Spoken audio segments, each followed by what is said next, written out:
Halo semua, selamat datang di channel kami, Jurnal Kriminal bersama saya Atikoh Walo. Bagi Anda yang menyukai pembahasan tentang kasus-kasus kriminal, kami sengaja membangun channel ini untuk Anda. Jangan lupa untuk mendukung channel kami dengan cara subscribe, like, komen, dan share ke media sosial yang Anda punya.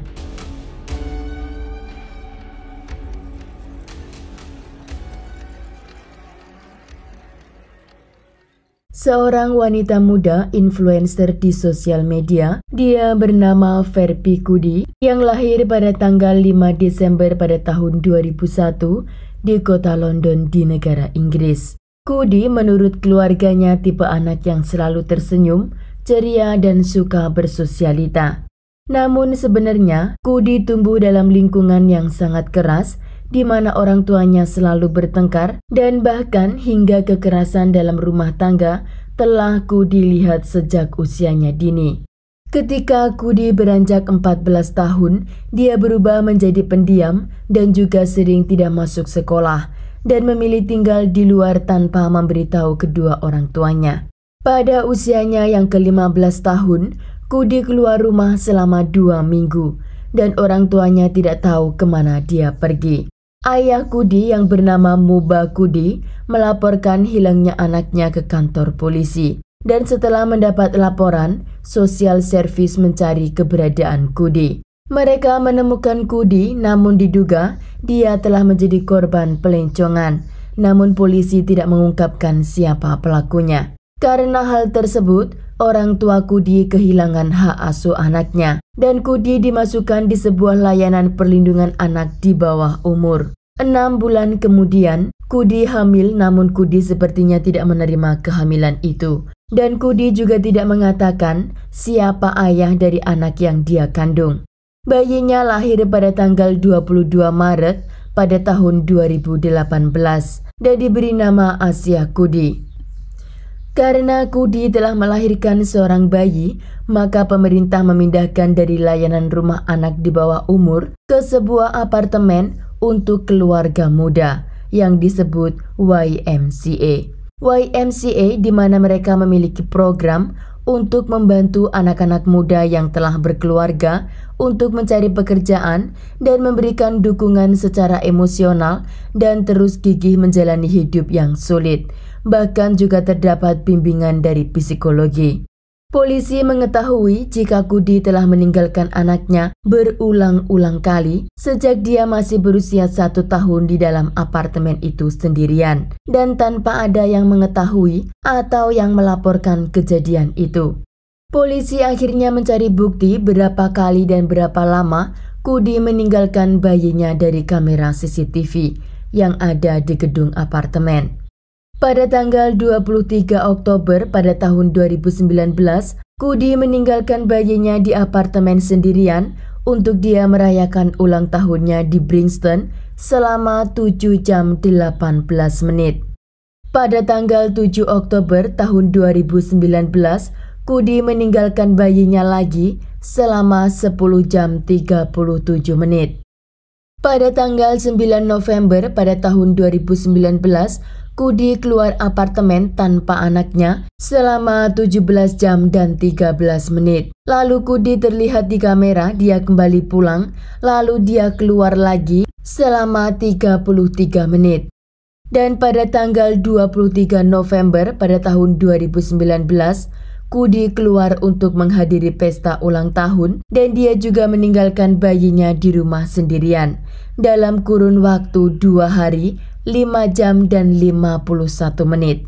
Dan lagi-lagi pada tanggal 28 November pada tahun 2019, bayi Asia di rumah sendirian selama 11 jam dan 35 menit. Karena hari-hari itu bayi Asia terlihat tidak ada masalah ketika ditinggalkan sendirian di dalam apartemen, maka kini Kudi lebih berani meninggalkan bayinya dalam kurun waktu yang cukup lama. Atau mungkin Kudi melakukan semua itu dengan tujuan agar bayinya nanti jika besar akan terbiasa dengan kesendiriannya. Karena kalau kita pikir, jika Kudi melakukan itu untuk bayinya terbiasa sendiri dan mandiri, namun yang dia tinggalkan itu adalah bayi yang masih berusia 20 bulan. Apa mungkin bayi yang berusia 20 bulan bisa mencari makan dan minum sendiri? Apa mungkin dia bisa pergi ke toilet sendiri? Atau membersihkan kotorannya? Atau mengambil makanan yang ada di kulkas atau memasaknya?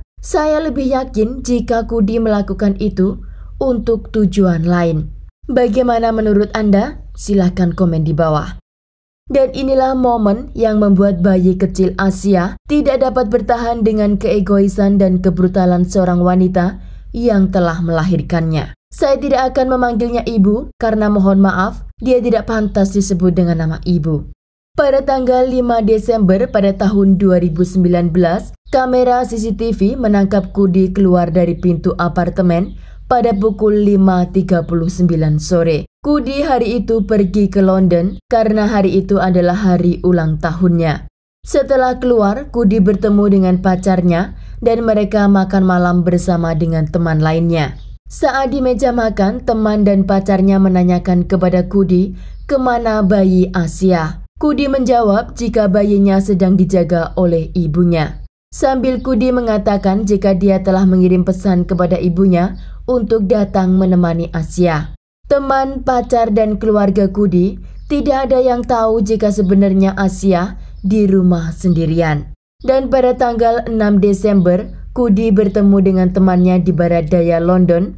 Dan pada tanggal 7, Kudi menghadiri sebuah pesta konser. Pada tanggal 8, bayi Asia sudah 3 hari berada di rumah sendirian.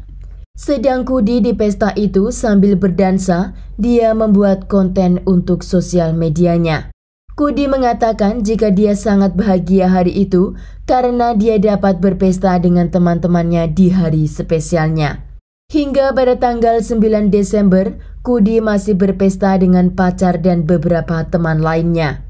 Bahkan hari itu, Kudi telah kehabisan uang dan dia menghubungi ibunya untuk mengirimkan sejumlah uang dengan alasan dia tidak punya uang untuk membeli makan di rumahnya. Pada tanggal 10 Desember, Kudi tidur di rumah salah satu temannya. Dan pada tanggal 11 Desember, setelah 6 hari di luar rumah, akhirnya Kudi kembali ke rumah pada pukul 3 sore. Setibanya di apartemen, Kudi melihat tubuh anaknya sudah kaku. Namun Kudi menunggu 3 jam kemudian baru dia menelpon bantuan darurat dengan alasan karena dia kecapean dan tidak dapat bangun. Setelah tim medis tiba di rumah Kudi, mereka melihat Kudi dalam keadaan tertekan dan putus asa. Dokter menemukan bayi Asia jatuh ke lantai dan dalam keadaan dingin juga kaku, bahkan tubuhnya sudah mulai membengkak. Namun dokter langsung membawa bayi tersebut ke rumah sakit untuk mencari tahu akibat kematiannya. Walaupun Kudi mengatakan bahwa dia berada di apartemen itu bersama anaknya, dia juga mengatakan jika sebelum dia tidur, dia telah menyuapi anaknya dengan pisang dan susu. Lalu mereka pergi tidur bersama dan karena dia kecapean saat tidur, dia tidak bisa bangun dan dia tidak tahu apa yang terjadi kepada bayinya. Namun Kudi tidak tahu jika kamera CCTV di gedung apartemen itu nyala dan polisi telah memeriksa semua kamera CCTV. Setelah ditekan dan ditunjukkan bukti dari kamera CCTV yang ada gambar dirinya keluar dari apartemen dan kembali setelah 6 hari dan juga video yang dia upload di sosial media saat dia berpesta dan berdansa di hari ulang tahunnya, Kudi tidak dapat mencari alasan hingga akhirnya mengatakan apa yang terjadi.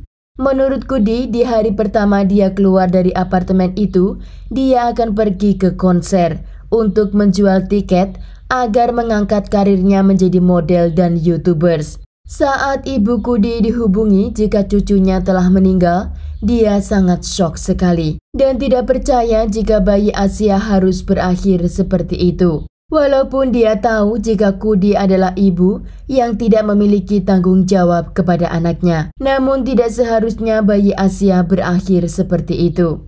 Hasil otopsi menyatakan jika bayi Asia meninggal karena kelaparan, kehausan dan juga karena diakibatkan hari itu bayi Asia dalam keadaan flu berat. Tim penyidik mengatakan kemungkinan bayi Asia tidak sampai menangis karena tidak punya daya untuk dia menangis disebabkan kesehatannya yang sangat lemah. Namun menurut penyidik ada satu tetangga yang mengatakan jika dia mendengar tangisan bayi itu beberapa hari sebelum Asia ditemukan meninggal.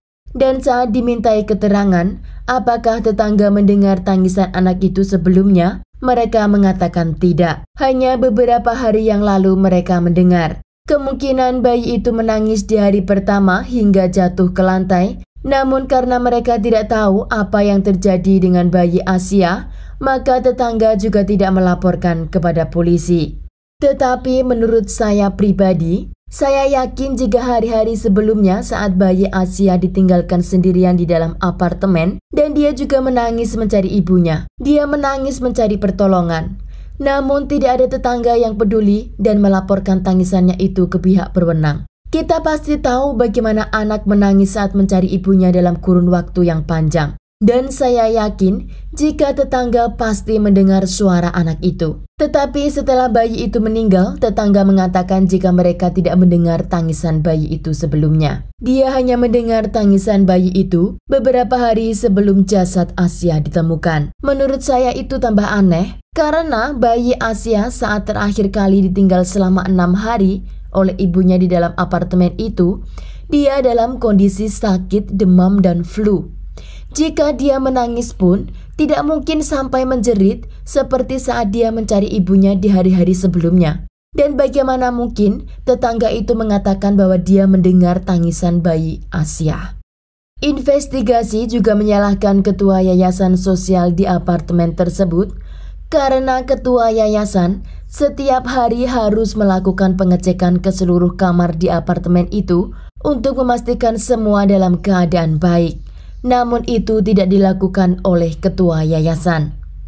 Di persidangan, Kudi dinyatakan bersalah dengan dakwaan pembunuhan kepada anaknya, Asia Kudi.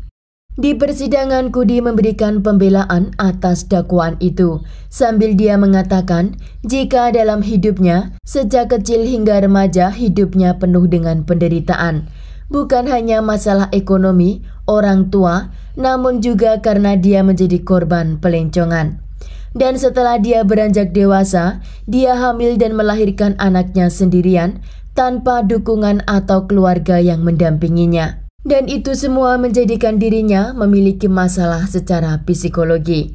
Namun begitu, Kudi tetap dinyatakan bersalah dan mendapat hukuman selama 9 tahun penjara. Hakim juga memberikan kelonggaran untuk pembebasan bersyarat setelah 8 tahun masa tahanan. Sekian kasus hari ini, jangan lupa tinggalkan like dan komen. Jika Anda tidak keberatan, klik tombol subscribe untuk mendukung channel kami. Terima kasih saya ucapkan kepada Anda para subscribers. Sekian, sampai jumpa di kasus berikutnya.